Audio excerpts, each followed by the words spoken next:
Kirli, sa hakkasid selle ürituse patrooniks eelmisel aastal, et miks täpsemalt? No ikka selleks, et teha head ja kuna ma olen lastega nii või teisiti seotud ja ise ka ema ja tean väga hästi, kuidas need asjad käivad, et loomulikult sa tahad oma lapsele alati kõige paremat, aga on aegu, kui võib-olla ajutiselt see ei olegi nagu võimalik pakkuda oma lapsele parimat või tema soove nagu täita, siis tulevad appi äkki teised head inimesed.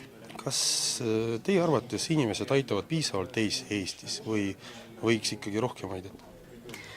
Ma arvan, et eestlased on küllaltki empaatiavõimelised ja ikkagi need heategevuskampaaniad erinevad on näidanud, et inimesed ikkagi aitavad ja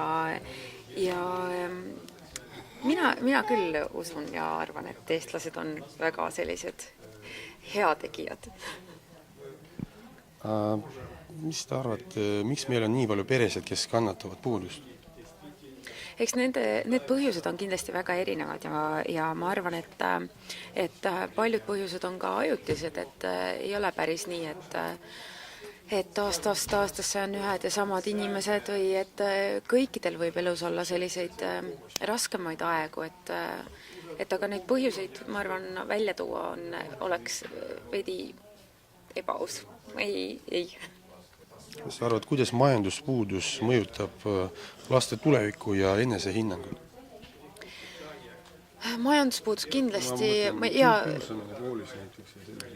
ja igasugused negatiivsed olukorrad, mis tekitavad negatiivseid emotsioone, eks need mõjuvad alati enesehinnangule halvasti. Siin ei ole tegemist ainult sellega, et kas sa oled laps või sa oled täiskasvanu, aga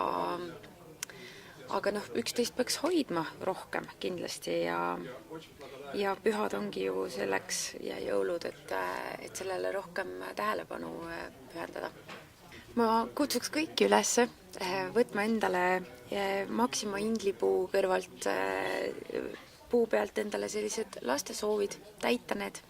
Mõned on väga vähenõudlikud soovid ja soove on väga erinevaid, aga mõelge, kui palju head teete ja kui palju rõõmu te teete ja kui palju positiivseid emotsioone te ise sellest saate, kui te selle väikese lapse soovi täidate.